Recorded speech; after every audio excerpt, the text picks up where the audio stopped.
Middle east दुनिया के सबसे वोलेटाइल रीजन्स में से एक है।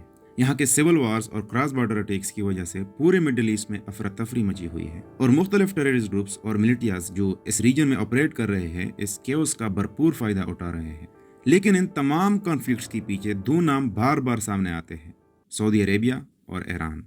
अगरचे ये दोनों कंट्रीज कभी भी बराह रास्त जंग में आमने सामने नहीं आए, मगर ये अपने नेबर्स में होने वाले जंगों में मुखालिफ फरीकों को कॉन्स्टेंटली सपोर्ट कर रहे हैं। इनको प्रॉक्सी वार्स कहा जाता है, जिसने पूरे मिडिल ईस्ट के नक्शे को एक नई शक्ल दे दी है। तो सवाल यह पैदा होता है कि अगर ये दोनों मुस्लिम कंट्रीज है तो इन दोनों के दरमियान इतनी सख्त राइवलरी क्यों? इस सवाल के जवाब के लिए हमें यह जानना होगा कि ये सब शुरू कैसे हुआ। अर्ली 1900 तक अरेबियन पेनिनसुला खिलाफत उस्मानिया यानी ऑटोमन एम्पायर का एक हिस्सा था।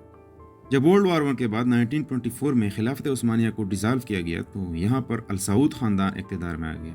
1932 में उन्होंने सऊदी अरब की बुनियाद रखी, ए मोनार्की रूटेड इन सुन्नी इस्लाम। इसी वक्त शमाल मशरिक में एक और ऑयल रिच कंट्री मौजूद थी, ईरान, जिसकी 90% आबादी शिया मुस्लिम थी। 1953 में अमेरिका की खुफिया एजेंसी CIA ने कोड डेटा के जरिए ईरान के प्राइम मिनिस्टर को ओवरथ्रो करके शाह ऑफ ईरान को दोबारा तख्त पर बिठा दिया। इस मकाम पर दोनों कंट्रीज के दरमियान अच्छे ताल्लुकात थे, दोनों को वेस्ट का सपोर्ट हासिल था, सऊदी अरब को अपने ऑयल की वजह से और ईरान को अपने western back monarch Shah Mohammad Reza Pahlavi की वजह से। ये सिलसिला 1979 तक जारी रहा और फिर यूं हुआ कि दोनों अपने रास्ते जुदा करने लगे। 1979 में एक शिया आलिम आयतुल्लाह खुमैनी ने शाह मोहम्मद रजा पहलवी का तख्ता उलटकर इस्लामी जमहूरिया ऑफ ईरान का ऐलान कर दिया। उसने वेस्टर्न इन्फ्लुएंस को मुस्तरद करके एक थियोलॉजिकल गवर्नमेंट कायम कर दी। 1979 के इस रिवॉल्यूशन के बाद मिडिल ईस्ट का नक्शा बदलने लगा।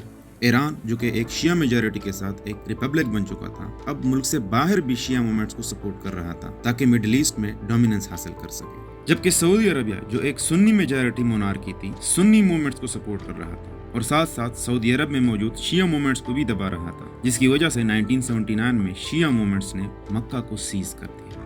20 नवंबर 1979 को जुहैमन अल-उतैबी की क़ियादत में सैकड़ों की तादाद में शिया मिलिटेंट्स ने मक्का को सीज करके हजारों पिलग्रिम्स को मस्जिद के अंदर ट्रैप कर लिया।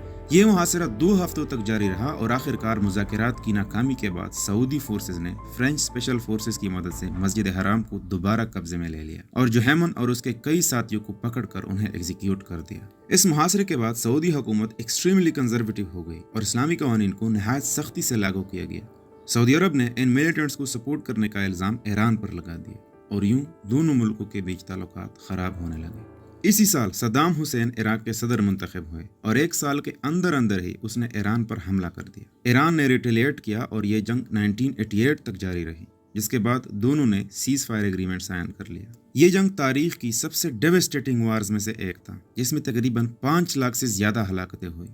इराक को सऊदी अरब और वेस्ट का सपोर्ट हासिल था, जिसकी वजह से ईरान और सऊदी अरब के दरमियान एनिमोसिटी मजीद बढ़ने लगी।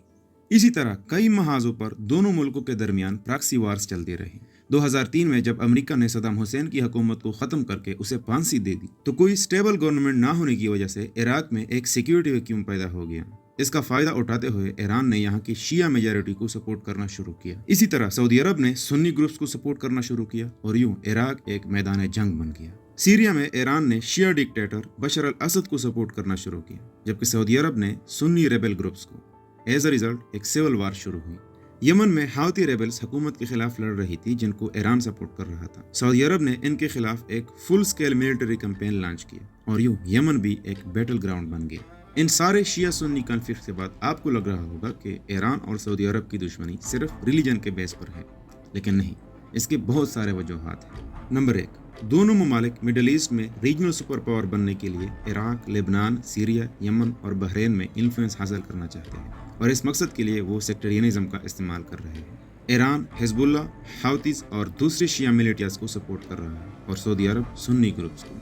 नंबर 2, दोनों ममालिक मेजर ऑयल प्रोड्यूसर्स हैं और दोनों के बीच ग्लोबल मार्केट में इकोनॉमिक कंपटीशन जारी है, ऑयल प्राइसेस और इंटरनेशनल ट्रेड के ऊपर। नंबर 3, ईरान रशिया और चाइना में इंटरेस्ट रखता है, जबकि सऊदी अरब का अमेरिका के साथ गहरा ताल्लुक है और यूएस मिलिट्री बेसिस को होस्ट कर रहा है। इसी तरह और भी बहुत सारे फैक्टर्स हैं जो इन दोनों ममालिक के दरमियान दुश्मनी को एक मल्टी डिमेंशनल शेप देते हैं। ऐसा लगता है कि सेक्टेरियनिज्म एक टूल है जो रीजनल पावर गेन के लिए इस्तेमाल हो रहा है। तो दोस्तों, यही थी आज की वीडियो। उम्मीद है कि आप ईरान और सऊदी अरब के दरमियान राइवलरी के बारे में बहुत कुछ जान गए होंगे। ملتے ہیں اگلے ویڈیو میں. اللہ حافظ.